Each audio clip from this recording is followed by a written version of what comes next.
প্রিয় দর্শক, সবাইকে আমন্ত্রণ জানাচ্ছি জিটিভির বিশেষ স্বাস্থ্য বিষয়ক আয়োজন এসকেএফ অনকোলজি নিবেদিত বিশ্বমানের ক্যান্সার চিকিৎসা এখন বাংলাদেশে অনুষ্ঠানে।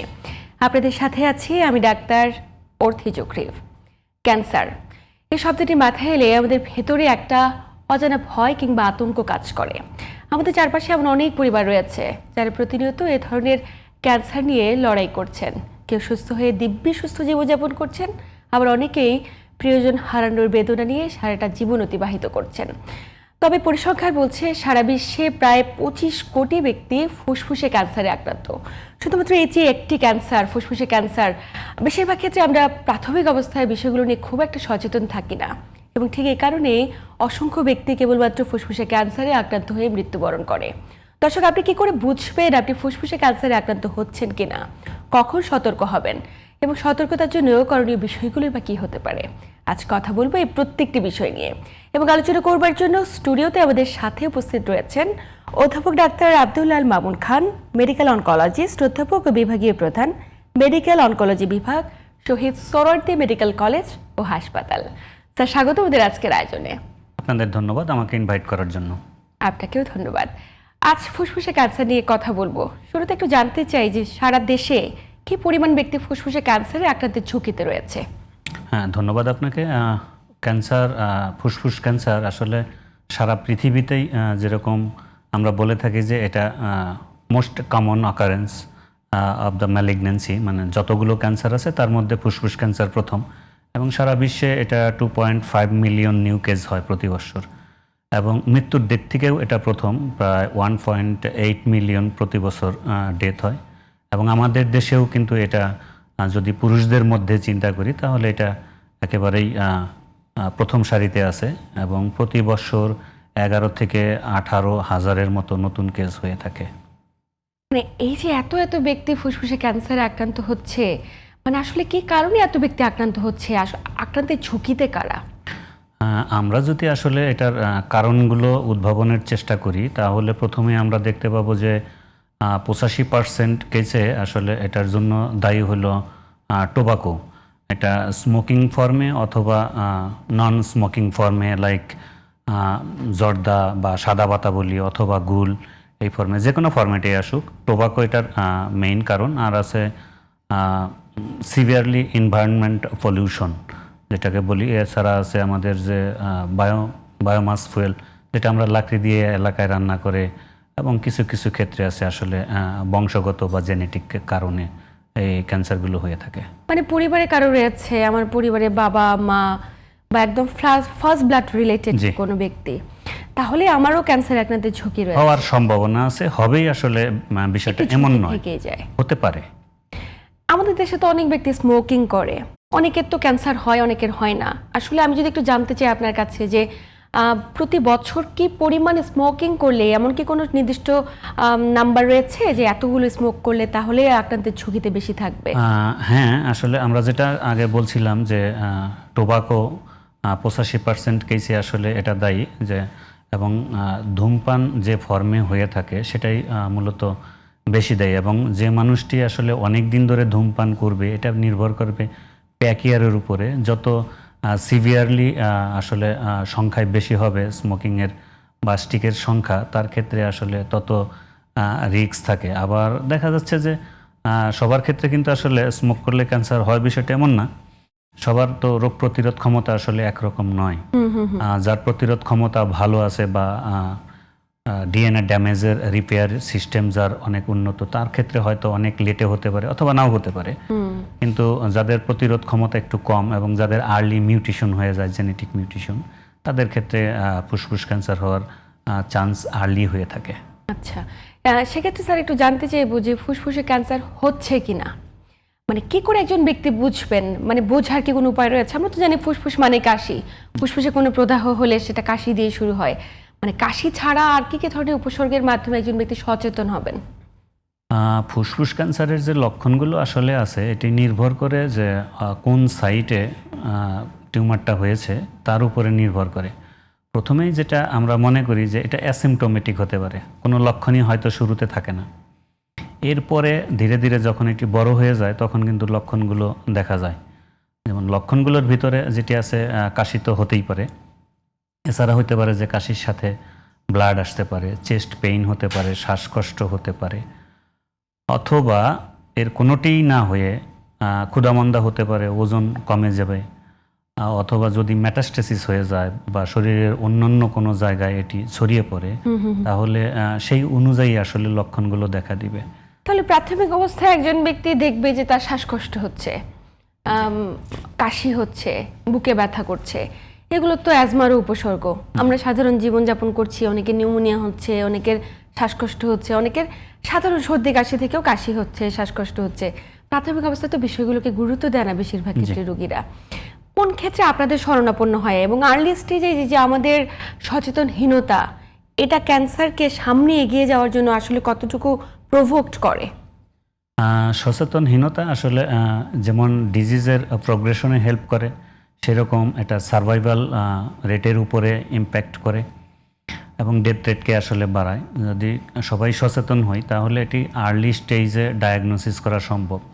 এবং যেগুলি আপনি বলছিলেন যে নিউমোনিয়া অথবা অন্য কোনো কারণে সিওপিডি, অ্যাজমা, সেগুলির কিন্তু আসলে সিওপিডি বা অ্যাজমা হলে সেগুলির কিন্তু আসলে কাশির ধরন একরকম এবং ইউজুয়ালি সেই সব কফের সাথে ব্লাড আসে না। আচ্ছা।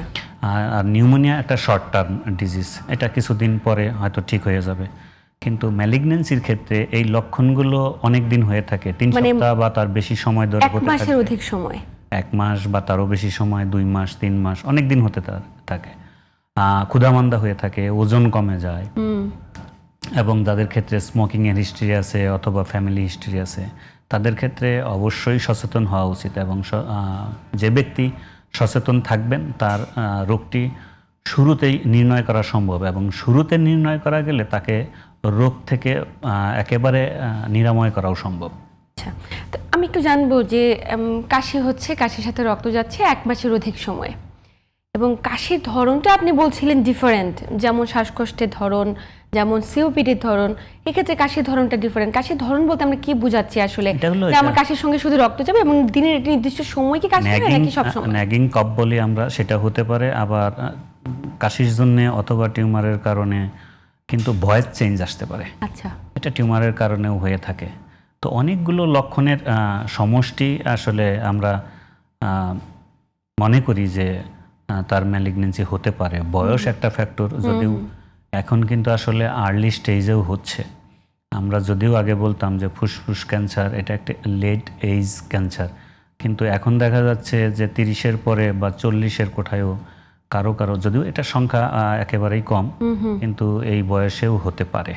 অনেকে আক্রান্তের ঝুঁকিতে রয়েছে। একটু জানবো, যখন আপনাদের শরণাপন্ন হচ্ছে রোগীরা ক্যান্সার নিয়ে, আসলে শনাক্ত কিভাবে করছেন? আপনি শুধুমাত্র হিস্ট্রি নিয়েই যে তার কাশির সঙ্গে রক্ত যাওয়া, নাকি ক্লিনিক্যাল এক্সামিনেশনের পাশাপাশি তার কিছু ইনভেস্টিগেশন করার প্রয়োজনীয়তা রয়েছে? হ্যাঁ, লক্ষণের পর আমরা যেটা করে থাকি সেটা ক্লিনিক্যাল এক্সামিনেশন, এবং তারপরে আমরা ইনভেস্টিগেশন দিয়ে থাকি। সেটা তো আসলে শুধু ম্যালিগন্যান্সি সন্দেহ করলেই দিয়ে থাকি বিষয়টা এমন না। আমরা যদি এমনিতে নিউমোনিয়াও সাসপেক্ট করি তাও কিন্তু আমরা একটা চেস্ট এক্সরে দিয়ে থাকি। তো আমরা প্রথমেই যে রুটিন কিছু টেস্ট আছে, লাইক সিবিসি অথবা আরবিএস, যে ডায়াবেটিস আছে কিনা, মানে ইমিউনো কম্প্রোমাইজড কোনো কন্ডিশন আছে কিনা, ক্রিয়েটিনিন, এগুলো দেখে থাকি। এবং নেক্সট হলো আমরা একটা চেস্ট এক্সরে দিয়ে থাকি। চেস্ট এক্সরেতে কিন্তু ম্যাক্সিমাম কেসেই এটার যদি কোনো টিউমার থাকে সেই শ্যাডোটা পাওয়া যায়। আচ্ছা, তবে এটা হতে পারে যে যদি লাংসের হার্টের পিছনে হয়ে থাকে সেই ক্ষেত্রে কিছু জায়গায় মিস হয়ে যায়। তখন আমরা ল্যাটেরাল পজিশনে যদি এক্সরে করি তাহলে চলে আসবে শ্যাডোটা। এবং শ্যাডো যখন আসলে একটা টিউমার সাসপেক্ট করি তখন আমরা তারপরে সিটি স্ক্যান করি। সিটি স্ক্যান করলে এটা স্টেজিং ওয়ার্কআপও হয়ে যায় এবং সাথে মোটামুটি কনফার্মের কাছাকাছি হয়ে যায়। এবং সিটি স্ক্যান যখন পজিটিভলি বলে যে এখানে কোনো নিওপ্লাস্টিক লেশন আছে বা টিউমার জাতীয় বা ক্যান্সার জাতীয় কোনো কিছু আছে, দেন আমরা সাজেস্ট করি বায়োপসির জন্য। আচ্ছা, কোরনিডেল বায়োপসি। এবং বায়োপসি হিস্টোপ্যাথোলজিক্যাল এই এক্সামিনেশনটা দিয়েই আসলে কনফার্ম হয়ে যায় যে তার ক্যান্সার আছে কি না, এবং থাকলে সেটা কি ধরনের ক্যান্সার। এবং তারপরের স্টেপে আমরা আসলে মলিকুলার কিছু ইনভেস্টিগেশন আছে, সাফিস্টিকেটেড, রিসেন্টলি হচ্ছে, যাতে আমরা যাদেরকে আমরা সন্দেহ করি যে তাদেরকে টার্গেটেড থেরাপি দেয়া যাবে, তাদের ক্ষেত্রে আমরা মলিকুলার ওই ইনভেস্টিগেশনগুলো সাজেস্ট করে থাকি। মানে এই যে টেস্টগুলো করা হলো এবং প্রাথমিক অবস্থা আপনি বলছিলেন বুকের একটা এক্সরে, কিন্তু সেটা তো একদম সেন্ট্রাল ঢাকা সেন্ট্রিক যদি আমি বলি, দক্ষ বিশেষজ্ঞ চিকিৎসকরা দেখে বলে দিতে পারে যে আসলে কি সমস্যা। কিন্তু যেগুলো একদম প্রত্যন্ত এলাকা, বিভাগীয় শহর, টারশিয়ারি লেভেল, তারা কি আসলে কতজন শনাক্ত করতে পারছে এক্সরে দেখে? সবাই তো আর কোনো নিডল বায়োপসি করছে না, যেমনটি আমরা বলছি। আর্লি স্টেজে কি রোগীরা আপনাদের শরণাপন্ন হয় এই ইনভেস্টিগেশনগুলো করার পরে, নাকি আপনারা কোন স্টেজে গিয়ে রোগীদের পাচ্ছেন সাধারণত? আমরা ম্যাক্সিমাম কেসে আসলে অ্যাডভান্স স্টেজে পেয়ে থাকি। আমরা যারা অনকোলজি ফিল্ডে কাজ করি, আমাদের কাছে কিন্তু ম্যাক্সিমাম পেশেন্ট ডায়াগনোসিস হয়ে তারপরে আসে, এবং সেক্ষেত্রে অনেক জায়গায় বেশ দেরি হয়ে যায়। যদি আমরা বলে থাকি আমাদের এক্সপিরিয়েন্স থেকে, দেখা যাচ্ছে যে 6 মাস 8 মাস পর্যন্ত দেরি হতে পারে। 3 মাস তো ইউজুয়ালি ঘটে থাকে এরকম পেরিফেরিতে বা ডিস্ট্রিক্ট লেভেলে। আমাদের দেশে তো আসলে কোর বায়োপসি হয় না। আচ্ছা, এটা বিভাগীয় শহরে কোর বায়োপসিগুলো হয়ে থাকে, এখন হচ্ছে। আশা করি ভবিষ্যতে ডিস্ট্রিক্ট লেভেলেও হবে। এটাও আমাদের একটা অপারগতা যে আমরা আসলে একদম উপজেলা প্রত্যন্ত এলাকাগুলোতে এখন পর্যন্ত শুধুমাত্র একটা বায়োপসি পর্যন্ত করতে পারছি না রোগীদের। আমি একটু জানবো স্যার, যখন শনাক্ত করে ফেলছেন বেশিরভাগ ক্ষেত্রে তো লেট স্টেজে, তখন আসলে চিকিৎসা পদ্ধতির ধরন কি, এবং যদি আর্লি স্টেজে একজন রোগী আসে সেক্ষেত্রে চিকিৎসা পদ্ধতির কি কি সুবিধা রয়েছে, এই প্রত্যেকটি বিষয়ে আমি জানবো। তবে স্যার সময় হয়েছে একটি ছোট্ট বিরতি নেবার। প্রিয় দর্শক, এসকে অনকোলজি নিবেদিত বিশ্বমানের ক্যান্সার চিকিৎসা এখন বাংলাদেশি অনুষ্ঠান থেকে নিচ্ছি ছোট্ট একটি বিরতি, সাথেই থাকুন। প্রিয় দর্শক, বিরতির পর আবার সবাইকে স্বাগত জানাচ্ছি এসকে অনকোলজি নিবেদিত বিশ্বমানের ক্যান্সার চিকিৎসা এখন বাংলাদেশি অনুষ্ঠানে। আপনাদের সাথে আছি আমি ডাক্তার অর্থি জোখরিফ, এবং আমার সাথে আছেন অধ্যাপক ডাক্তার আব্দুল আল মামুন খান। সেই বিরতির পর আবার স্বাগত আমাদের আজকের আয়োজনে। বিরতির আগে যে প্রশ্ন রেখে বিরতিতে গিয়েছিলাম সেই প্রশ্নে ফিরতে চাই।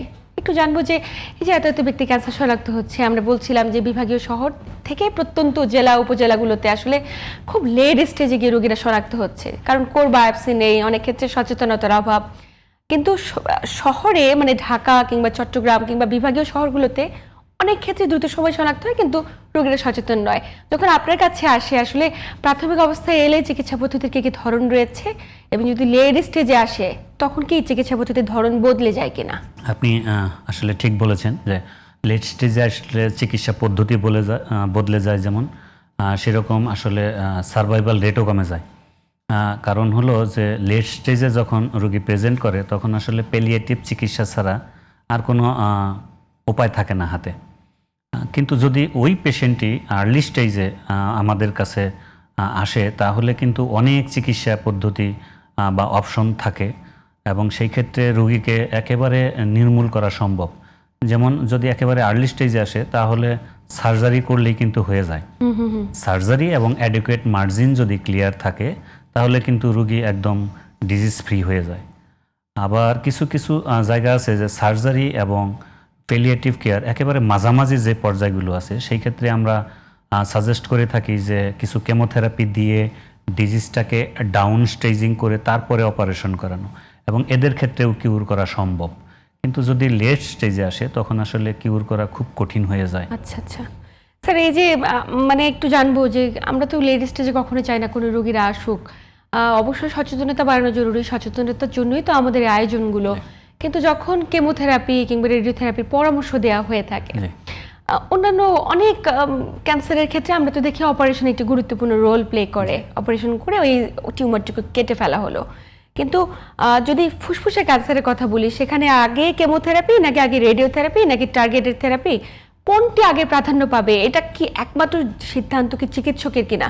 কারণ আমরা বেশিরভাগ ক্ষেত্রে রোগীদের দেখি যে আমাদের সামনে যে চিত্রগুলো আসে, রোগীরা বলতে থাকে যে এই চিকিৎসক এই পরামর্শ দিয়েছে, আমি আস্থা রাখতে পারছি না। চিকিৎসক বদলাতে থাকে। এই যে চিকিৎসক বদলানোর প্রবণতা আমাদের রোগীদের মাঝে, এটা আসলে তার জন্য কতটুকু ক্ষতির কারণ? চিকিৎসক যদি আসলে বদল করতেই থাকেন, তাহলে এখানে কিন্তু অনেক সময় নষ্ট হয়ে যাচ্ছে। যত সময় মানে স্পেসিফিক ট্রিটমেন্ট নিতে যত দেরি হবে, রোগ কিন্তু তত বাড়তে থাকবে, এবং এটা এক পর্যায়ে লেট স্টেজে চলে যায়। তবে উচিত হবে এখন আসলে মাল্টি ডিসিপ্লিনারি টিম আছে। সারা ওয়ার্ল্ডে কিন্তু এখন ক্যান্সারের চিকিৎসা মাল্টি ডিসিপ্লিনারি টিম, মানে বোর্ড গঠন করে একটা কনক্রিট ডিসিশন নিয়ে দেন চিকিৎসাটা করা। এবং আমাদের দেশেও এখন এই পদ্ধতিতে প্রায় চলেই আসছে বলা যায়। অনেক প্রতিষ্ঠানে এরকম বোর্ড গঠন করে ডিসিশন নিয়ে তারপরে চিকিৎসা দেওয়া হয়। আর চিকিৎসা পদ্ধতিটা আসলে নির্ভর করে রোগী কোন স্টেজে প্রেজেন্ট করছে তার উপরে, স্টেজিংয়ের উপরে ডিপেন্ড করে আসলে নির্ধারণ হয় যে কেমো হবে আগে, অথবা শুধু রেডিও হবে, নাকি সার্জারি হবে, অথবা কেমো আগে দিয়ে পরে সার্জারি করবে। এগুলি আসলে ডিপেন্ড করে রোগীর কোন স্টেজে আছে তার উপরে। নিশ্চয়ই একটু জানবো এই জায়গায় যে আমরা তো কেমোথেরাপির কথা বলছি, রেডিওথেরাপির কথা বলছি, কিন্তু আমাদের বাংলাদেশে ক্যান্সার চিকিৎসার কথা বললে বেশিরভাগ রোগীরা চিকিৎসা পদ্ধতির প্রতি কিংবা চিকিৎসকদের প্রতি আস্থা রাখতে পারে না। এটা একদম আমরা বিগত বছরগুলোতে একদম খুব সাধারণভাবে দেখে থাকি। মানে এই যে আস্থাহীনতা, আসলে দায়টা কার? চিকিৎসকের নাকি হাসপাতালের নাকি রোগীদের? আমরা আসলে কাকে দায়ী করতে পারি? দায় আসলে আমাদের সকলের। প্রথমে যদি আমি পেশেন্ট ফ্যাক্টর ধরি, রোগীর দিকটাই চিন্তা করি, তাহলে একটা পর্যায়ে আছে যারা আসলে বাংলাদেশে অনেক টাকার মালিক, তারা এই দেশে চিকিৎসা করান না, তারা দেশের পৃথিবীর উন্নত দেশগুলোতে চিকিৎসা করে। মধ্যম একটা শ্রেণী আছেন বা নিম্ন মধ্যবিত্তও কেউ কেউ আছে যারা আসলে এই দেশের মানুষ ডাক্তারদের প্রতি আস্থা রাখতে পারে না, তারা বিদেশে যেতে চায়। আর যদি আমি ডক্টরের সেক্টরটা ধরে থাকি, তাহলে আমাদেরও দায়বদ্ধতা আছে। কারণ হলো যে আমরা রুগীরা আসলে আমাদের ব্যবহারে স্যাটিসফাইড না, এটা হলো প্রথম কথা। দ্বিতীয় কথা হলো যে আমরা এই যে একটু আগে যখন বলছিলেন যে ডক্টর চেঞ্জ করা, ডাক্তার পরিবর্তন করা, যখন ডাক্তার পরিবর্তন করে তখন হয়তো প্রথম ডাক্তারের সাথে দ্বিতীয় ডাক্তার অথবা দ্বিতীয় ডাক্তারের সাথে তৃতীয় ডাক্তারের এই যে মতামত, তার ওপিনিয়ন, এটা হয়তো চেঞ্জ হয়ে যায়। একদম যখন চেঞ্জ হয়ে যায় তখন রোগী আসলে সিদ্ধান্তহীনতায় ভোগে, তখন উনি আর দেশের ডাক্তারদের প্রতি আস্থা রাখতে পারেন না, ফলে তিনি দেশের বাইরে যান। এবং এই যে আমরা যারা ডক্টর আছি, আমরা আসলে এক একজন হয়তো এক এক মতামত দিচ্ছি, যে কারণে রোগী তার আস্থা হারাচ্ছেন। তা আমাদের উচিত হবে গাইডলাইন অনুযায়ী আসলে কথা বলা। সন্দেহে গাইডলাইন, প্রত্যেকটা রোগের একটা গাইডলাইন থাকে। এবং আমরা যদি প্রতিনিয়ত এই জ্ঞান চর্চায় আপডেটেড থাকি, নিজেকে আপডেটেড রাখি চিকিৎসায়, তাহলে আমার মনে হয় যে আমরা সবাই একই কথা বলবো, রোগী তখন আস্থা রাখতে পারবে এবং আমরা তখন কনফিডেন্টলি বলতে পারবো যে আমাদের চিকিৎসাও আন্তর্জাতিক মানের চিকিৎসা। এবং আমাদের দেশে বর্তমানে অনেক অনকোলজিস্ট আছে যারা গাইডলাইন ফলো করে এবং যাদের ট্রিটমেন্ট প্ল্যান ইন্টারন্যাশনাল লেভেলের। নিঃসন্দেহে এই জায়গায় একটু প্রশ্ন রাখতে চাই। কেমোথেরাপির কথা বলছি, রেডিওথেরাপির কথা বলছি, বাংলাদেশে খুব প্রচলিত কথা এটা যে রোগীরা যখন হাসপাতালে যায় রেডিওথেরাপি পাচ্ছে না সরকারি হাসপাতালগুলোতে। মানে বাংলাদেশের রেডিওথেরাপি মেশিন এখনো অপ্রতুল, এই বিষয়টি নিয়ে আমরা প্রত্যেকেই জানি, কিন্তু কতটুকু সোচ্চার? আমরা দেখছি যে বিভিন্ন ধরনের মাল্টি ন্যাশনাল ইনস্টিটিউশন হচ্ছে, আমাদের এখানে হাসপাতাল হচ্ছে, একদম বিশ্বমানের হাসপাতাল তৈরি করা হচ্ছে, কিন্তু রেডিওথেরাপি মেশিন তারপরেও এত অপ্রতুল কি কারণে? দেখুন, রেডিওথেরাপির মেশিন অনেক ব্যয়বহুল একটা মেশিন এবং এটি মন চাইলেই, যেমন আজকে আমি প্ল্যান করলাম, এটা 2-3 সপ্তাহ বা 2-3 মাসের মধ্যে এটা সেট হয়ে যায় না। এবং এটি প্ল্যান করতে হলে অনেক দিন সময় লাগে এটাকে বসাইতে। আর সবচেয়ে বড় কথা যেটা, আমরা যারা আসলে এই সেক্টরে আছি তাদের সৎ চিন্তা থাকতে হয়। এবং সরকারি অবস্থায় আপনি জেনে থাকবেন যে আমরা যারা হসপিটালে কাজ করি আমাদের কিন্তু এখতিয়ার নাই রেডিওথেরাপির মেশিন কেনার। এটা আমরা কিনতে পারি না, আমরা শুধু কাজ করতে পারি। কেনার পারমিশন অথবা মতামত অথবা যারা সুপ্রিম পাওয়ার এনজয় করেন, আপনি জেনে থাকবেন যে মন্ত্রী বা এমপি অথবা সচিবালয়ের যারা কর্তা ব্যক্তি আছেন, তারা ডাক্তারদের উপরে আসলে এই পাওয়ারগুলো অ্যাপ্লাই করে। যদি এর পিছনে কোনো বেনিফিট থাকে, আসলে এটা তারা এনজয় করে, ডক্টর এনজয় করে না। আমি আপনাকে একটা উদাহরণ দিতে পারি যে বর্তমানে যে ডিরেক্টর আছেন উনি কিন্তু খুব ভালো চালাচ্ছেন ক্যান্সার হাসপাতাল, বাংলাদেশের একমাত্র ক্যান্সার ইনস্টিটিউট। কিন্তু এর আগে অনেক বছর ধরে আসলে নতুন কোনো মেশিন বসানো হয় নাই। এবং এই মেশিন নিয়ে আমি একজন ডিরেক্টর স্যার আমাকে বলছিলেন 3জন ডিরেক্টর চেঞ্জ করা হয়েছে, যে তারা মন্ত্রী এবং সচিবের কথা শুনে নাই। আচ্ছা, না শুনবার কারণে তারা যেভাবে আসলে ছকটা দিছে, যে যেই মেশিন তারা কিনতে বলে, ডিরেক্টর রাজি হয় না। কারণ হলো কি, যে ডিরেক্টর যখন রাজি হবে সাইনটা থাকবে ডিরেক্টরের, ফলে কি হবে, পরে যখন এটা নিয়ে কোনো প্রবলেম হবে বা কোশ্চেন রাইজ করবে, তো এটার দায়ভার চলে যাবে ডিরেক্টরের উপরে। তো কোনো ডিরেক্টর রাজি না হওয়ার কারণে 3জন ডিরেক্টর চেঞ্জ হয়েছে। কারণ ডিরেক্টর তো কোনো সুযোগ সুবিধা এটা নিচ্ছে না, তারাও চাচ্ছে পেশেন্ট বেনিফিট। বাট রাষ্ট্রের যারা কর্তা ব্যক্তি আছেন, একদম যারা নীতি নির্ধারণী পর্যায়ে আছেন, তারা এই বেনিফিটগুলো নিতে গিয়ে এই যে 2জনের দ্বন্দ্বে ফলে অনেক সময় হয়েছে যারা মেশিন কিনতে পারে নাই, মেশিন বসাতে পারে নাই, ফলে এইটার যে ভোগান্তি বা ব্যাড ইফেক্ট সেটা আসলে আমাদের জনগণের উপরে গিয়ে পড়েছে। একদমই। এই কারণে সরকারি পর্যায়ে রেডিওথেরাপি মেশিন অনেক বেশি অপ্রতুল। আমরা আসলে এই জায়গাটাতে খুব সদয় দৃষ্টি দেবার চেষ্টা করব, একদম সরকারের প্রতি, সরকারের মন্ত্রী কিংবা সচিব, আপনি যাদের কথা বলছেন প্রত্যেকে যদি একটু মানে এই জায়গাটাতে নজর দেন, আমার মনে হয় খুব দ্রুত সময়ের মাঝে আমাদের ক্যান্সার ব্যবস্থাপনা, বিশেষ করে রেডিওথেরাপি জায়গাটা অনেক বেশি উন্নত করা সম্ভব। আরেকটি প্রশ্ন রাখতে চাই স্যার, বেশিরভাগ ক্ষেত্রে রোগীরা দেখা যায় সরকারি হাসপাতালগুলোতে যখন কেমোথেরাপি নিতে যায়, মেডিসিন নেই, তারা আসলে ঘুরতে থাকে পর্যাপ্ত পরিমাণে মেডিসিন সরবরাহ না থাকার কারণে চিকিৎসা পাচ্ছে না। এবং চিকিৎসা তো আমরা জানি ক্যান্সার চিকিৎসা অনেক বেশি ব্যয়বহুল। এত ব্যয় বহন করা, আমাদের দেশের প্রত্যেকটা মানুষ তো বেশিরভাগ ক্ষেত্রে দারিদ্র্য সীমার নিচে বসবাস করছে, দেখা যায় সহায় সম্বল সব বিক্রি করে দিয়ে ক্যান্সারের চিকিৎসা করবার চেষ্টা করছে, কিন্তু পর্যাপ্ত মেডিসিন নেই। এই জায়গাটাতে আসলে মানে কি কারণে এই অবস্থা, এত দুরবস্থা কি কারণে? এটারও আসলে অনেকগুলো কারণ আছে। তার মধ্যে বাংলাদেশে ক্যান্সারের ওষুধ সবচেয়ে বেশি কেনা হয় ক্যান্সার হাসপাতালে, এবং অতীতের সমস্ত রেকর্ড ভেঙে এখন কিন্তু ক্যান্সার হাসপাতালে সব ওষুধই সাপ্লাই আছে, এবং এই ক্রেডিটটা বর্তমানে যে পরিচালক আছেন তার। কিন্তু অতীতে দেখা যাচ্ছে যে সব জায়গায় কিন্তু ক্যান্সার ইনস্টিটিউট নাই, আছে মেডিকেল কলেজ হাসপাতাল। তো মেডিকেল কলেজ হাসপাতালে অনেকগুলো বিভাগ থাকে, এবং সেই মেডিকেল কলেজগুলোর যে ওষুধ কেনাকাটা এটা তো করে থাকেন পরিচালক। তো অনেকগুলো বিভাগ থাকবার কারণে সেইখানে যে অনকোলজি ডিপার্টমেন্ট আছে, সেই পেশেন্টগুলোকে আসলে এতটা গুরুত্ব দেওয়া হয় না, ইগনোর করা হয়। আচ্ছা, এবং আপনি জেনে থাকবেন যে সব মেডিকেল কলেজ হাসপাতালের ম্যাক্সিমাম হসপিটালের বাজেট যা থাকে তা কিন্তু পরিচালকগণ খরচ করেন না বা করতে পারেন না। যে অর্থ বছর আছে, বছর শেষের দিকে কিন্তু অনেক টাকা ফেরত পাঠান। কেন এই জায়গায় ফেরত পাঠান? কারণ খরচ হয় নাই, বাড়তি যদি থেকে থাকে তো সেটা তো ফেরত পাঠাতে হবে। কিন্তু সরকার তো প্রত্যেক বছর স্বাস্থ্য খাতে প্রচুর টাকা দিয়ে একটা বাজেট নির্মাণ করেন।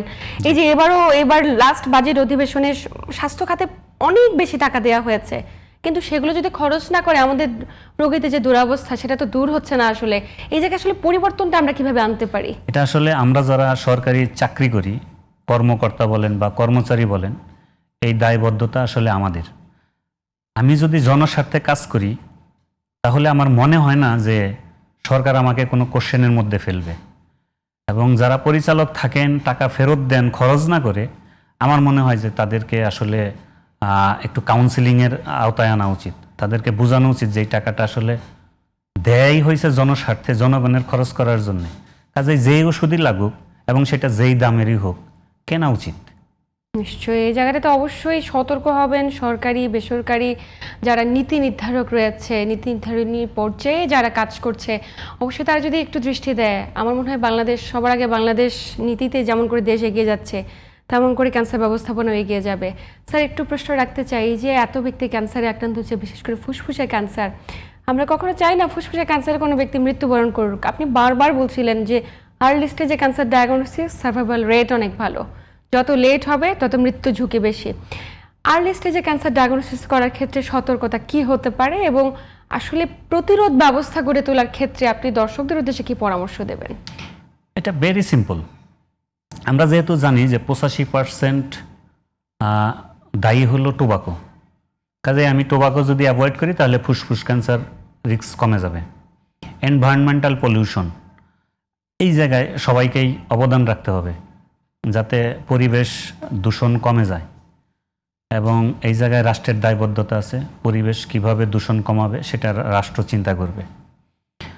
আর মাস মিডিয়া, পেপার, পত্রিকা ইত্যাদি মাধ্যমে আসলে অনেক ব্যাপক প্রচারণা চালাতে হবে যাতে মানুষ এই সচেতনতার আওতায় আসেন। এবং কারা রিক্সে আছেন? যারা ধূমপান করেন, যারা অনেক পলিউটেড এনভায়রনমেন্টে বসবাস করেন, যারা লাকড়ি দিয়ে রান্না করেন, এবং যাদের সিওপিডি অসুখ আছে অথবা বংশে কারো কোনো ক্যান্সার পেশেন্ট আছে, তারাই কিন্তু আসলে ঝুঁকির মধ্যে বেশি। এবং তাদের ক্ষেত্রে 35-এর পরে যদি আমরা বলি যে স্ক্রিনিংয়ে আসতে, এবং এটা লো ডোজ সিটি স্ক্যান দিয়ে স্ক্রিনিং করা হয়, যদিও এখন পর্যন্ত ওয়ার্ল্ডের কোথাও আসলে ফুসফুস ক্যান্সারের স্ক্রিনিংয়ে স্ট্যান্ডার্ড কোনো মাপ আসলে বা অ্যাপারেটাস তৈরি করা হয় নাই।